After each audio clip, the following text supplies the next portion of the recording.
Before we get into the video, please consider subscribing, liking, and clicking the Discord link down below. Lots of cool stuff going on down there as we basically talk about nerd stuff and whatever else. That said, enjoy. What's up everyone, Gojin the Makai Phantom approaching ya. So the topic today is gonna piss off a lot of slow readers.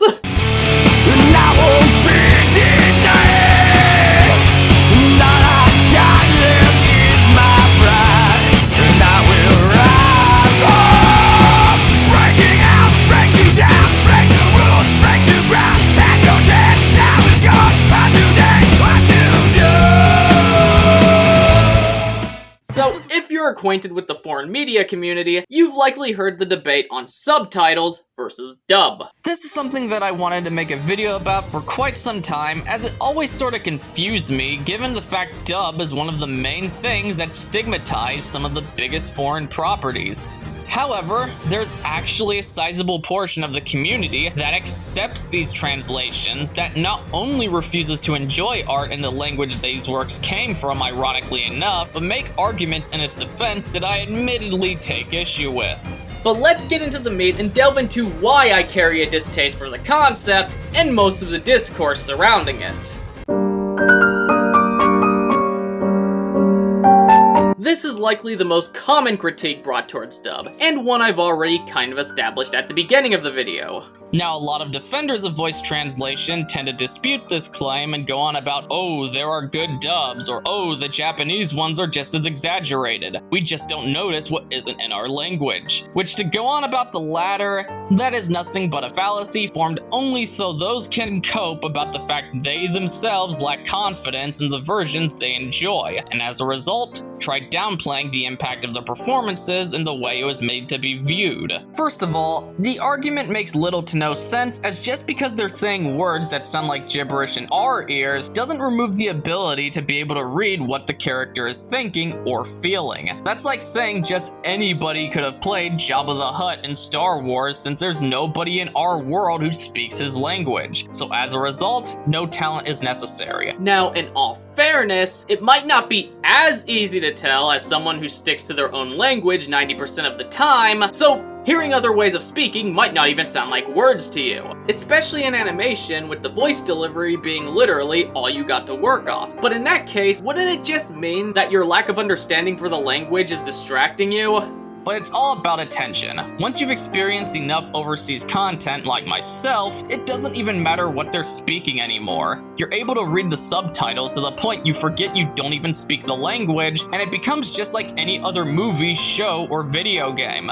Take King Song-ho for example in The Host. His weird, socially awkward behaviors really says that this guy has issues compared to his more normal and successful siblings. Which works, because that makes when the reveal of his disorders happen, you already kinda had a bit of a clue, thus leaving it being twice as impactful alongside helping out the comedic situations in a way that doesn't take away the gravity of it. Real good acting not only tells you what they're feeling, they leave cues that help tell a story that can even help you interpret the situations or the personality of a character. But to entertain the argument a bit, let's say you can't notice the quality of performances that aren't in your native tongue. In that case, how do you know they're using the same method acting as the English ones? It's a direct contradiction to the point you're trying to get across, because by your own logic, you shouldn't be able to read the cues and emotions in what you don't understand. As for the former, I noticed when you actually listen to the majority of quote-unquote good dubs, they still have something about them I always found off-putting. Originally, I couldn't put my finger on why I took issue with them till somewhat recently, besides some personal problems I'll get into later. But after giving them more thought,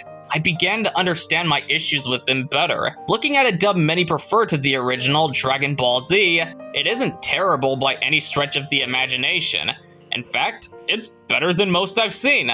But that isn't saying much, as good dub usually just ends up being as an average performance with very few exceptions. Yes, Dragon Ball is an over-the-top show, so as a result, method acting is required since the script and visuals they're working with are just as exaggerated. But where my problem comes in is it often sounds like they want to go all out, but are still holding back. Take that meme line for example. It's over 9,000! What, 9,000?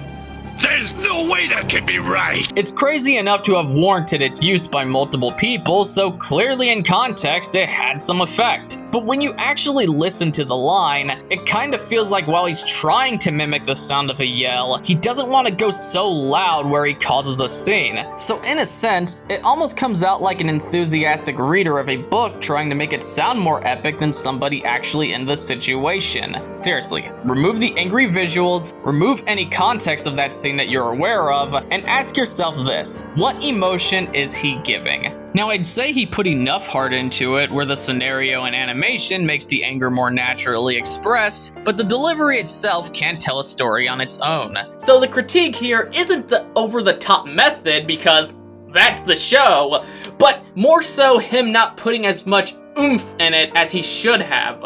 I don't think this is always on the actor, as I acknowledge dubbers are under more limitations, such as having to do their best to read their lines quick in order to match a damn lip sync, which also makes it sound more awkward, especially when the tone is serious. But doing this also makes it hard to properly emote, given their main priority is to read the lines for what the company deems acceptable enough, and likely don't have the same amount of takes a work made locally gets. But to talk about how this harms a more serious show, Death Note comes to mind. On the reveal of L, everybody is supposed to be shocked, but as they read their lines, it almost comes out sarcastic.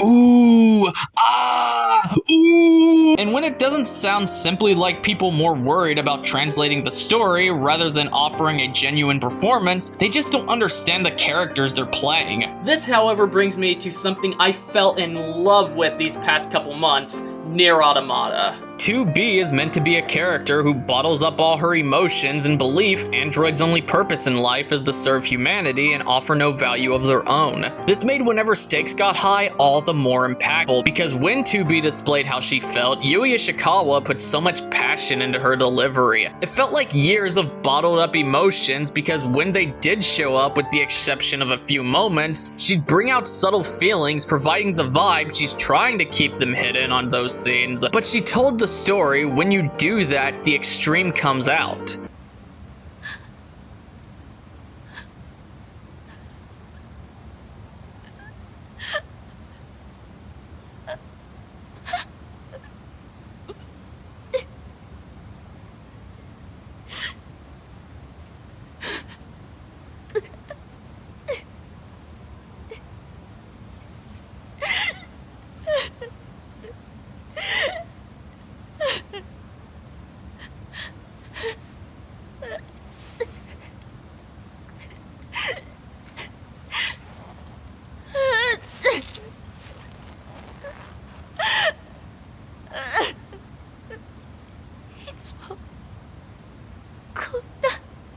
In the case of her dub counterpart, to her credit, she doesn't stench of the stereotypes that have been clowned on throughout even Hollywood for that matter, but it's so bare bones it removes half the value of 2B's character. Don't get me wrong, if an actor wants to give their own take on a role they feel would fit, let them. But my problem boils down to how little personality to actually be found here. She doesn't scream 2B. Her lines sound like they could belong to any other female lead. This trait I noticed is even worse in live action entertainment, as in Godzilla vs. Space Godzilla, they turned Miki Saigusa into a total bitch. To be fair, the change of dialogue and spots took part in this.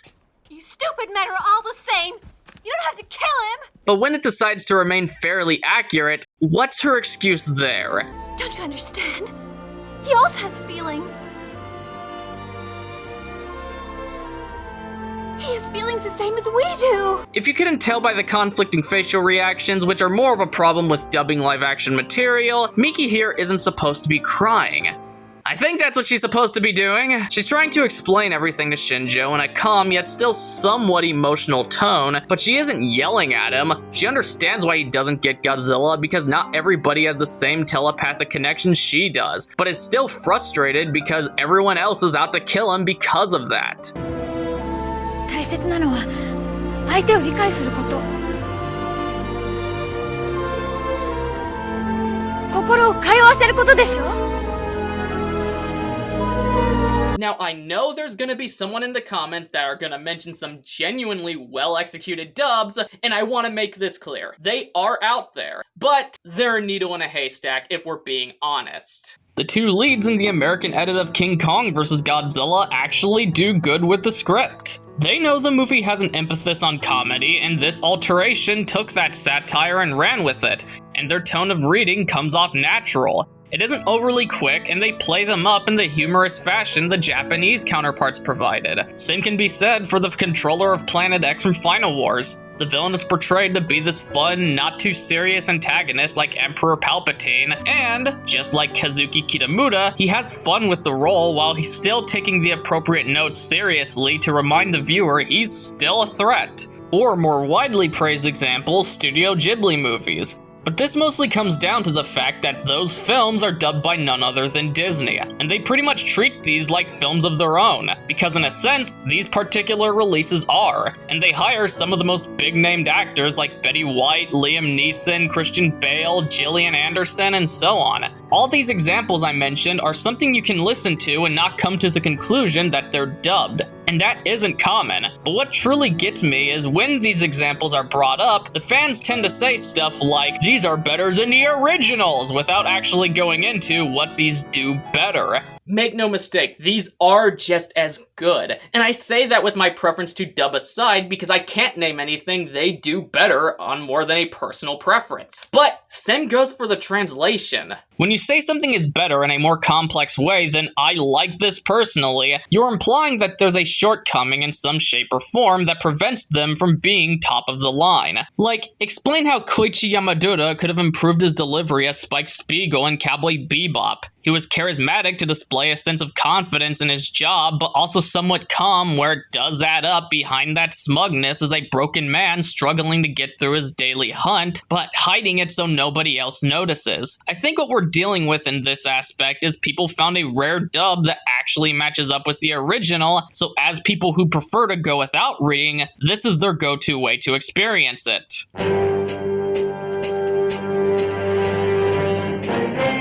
This, alongside the fast-paced line delivery, is likely the most meme thing about dub in the mainstream, and I'd arguably say it's the least of its problems, particularly in animation where these characters are voiced over anyway, so it isn't like you're hearing somebody else's voice awkwardly placed over another person, but it still can take you out of it since it tells the viewer these words don't belong to what's coming out of these characters' mouths. But in live action is where it really sticks out, not because the lip syncing is worse, but because you're literally hearing somebody else's voice dubbed over a real person. Somebody who lives, breathes, and emotes. This is no longer just in the vein of voice acting, which this tends to make it more distracting when their voice doesn't match because you can be looking at the actor's face reactions and it look like nothing but an amateur meme on the internet. It's weird and it sticks out more than it should.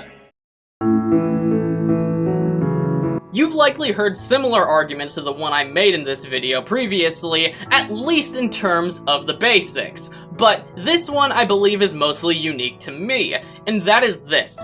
Movies, television shows, and video games are a collaborative art form.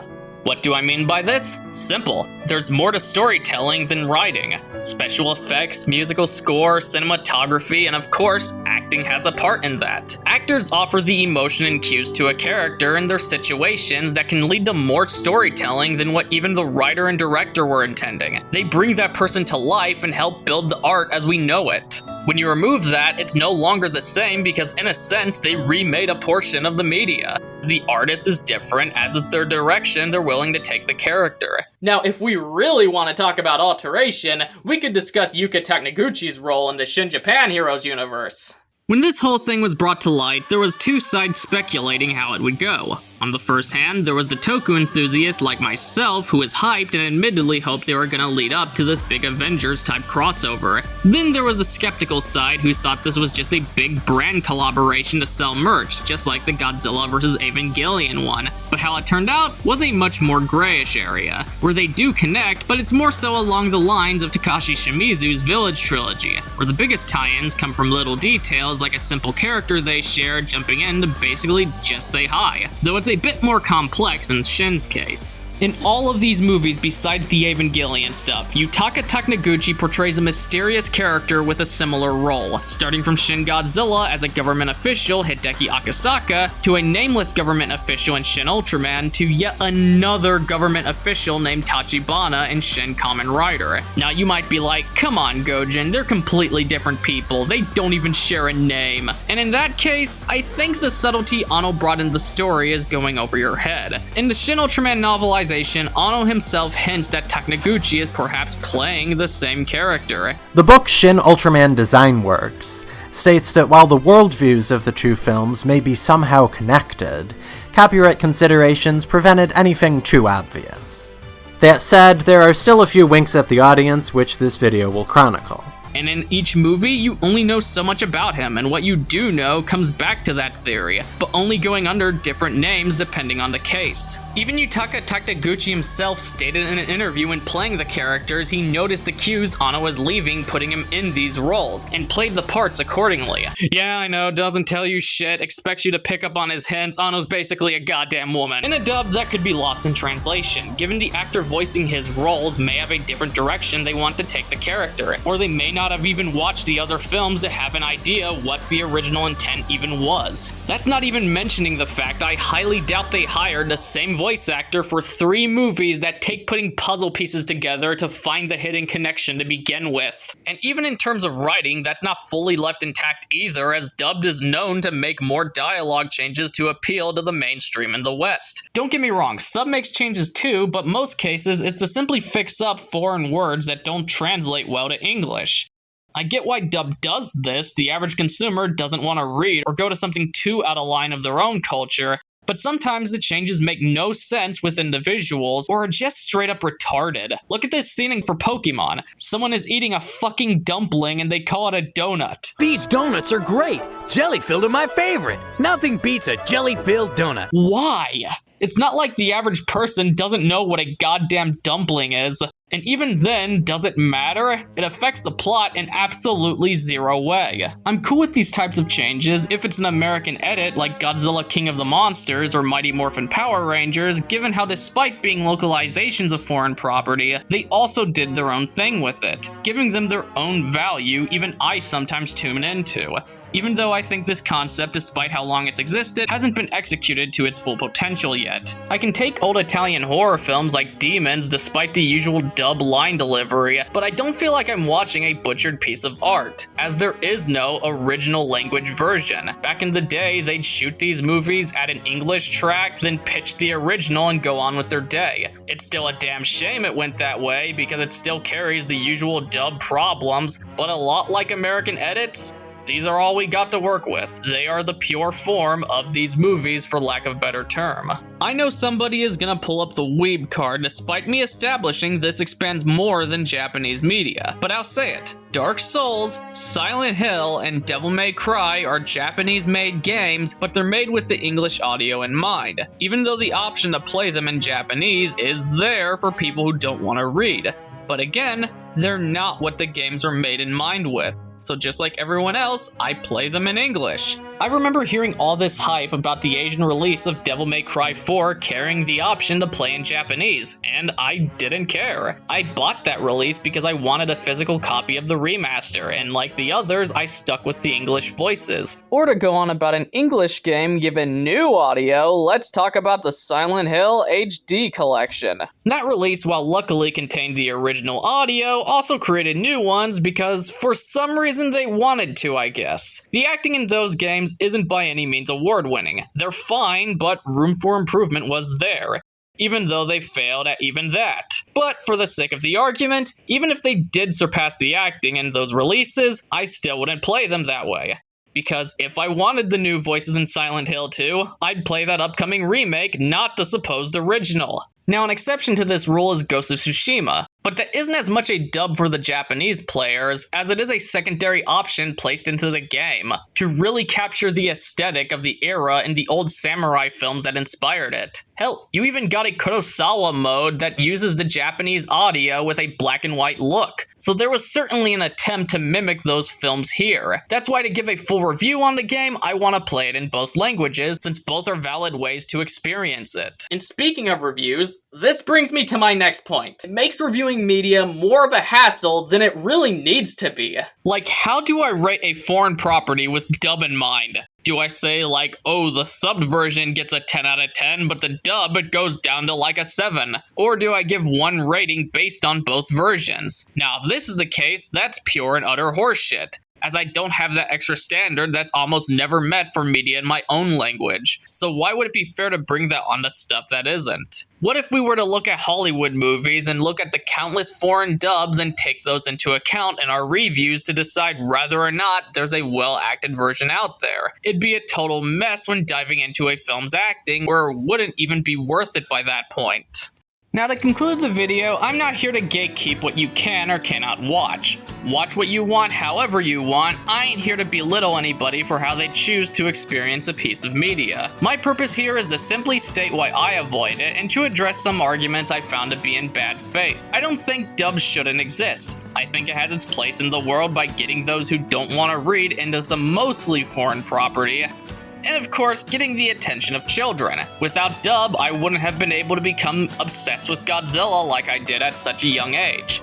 But just because something has its worth to some groups of viewers doesn't make it equal or better than the other. Anyway, that was it for this episode. Thank you all for watching, and stay up to date for more awesome content. I got plenty of bangers in the work, and check me out on Rumble and my friend's website, Sakura Central, as I'll be uploading some more extended cuts there for videos I feel could use some touch-ups. Already got one for Spider-Man on Rumble, and soon Sakura Central as well, and I got one planned for Kamen Rider Black Sun. Anyway, this is Gojin the Makai Phantom, leaving the building.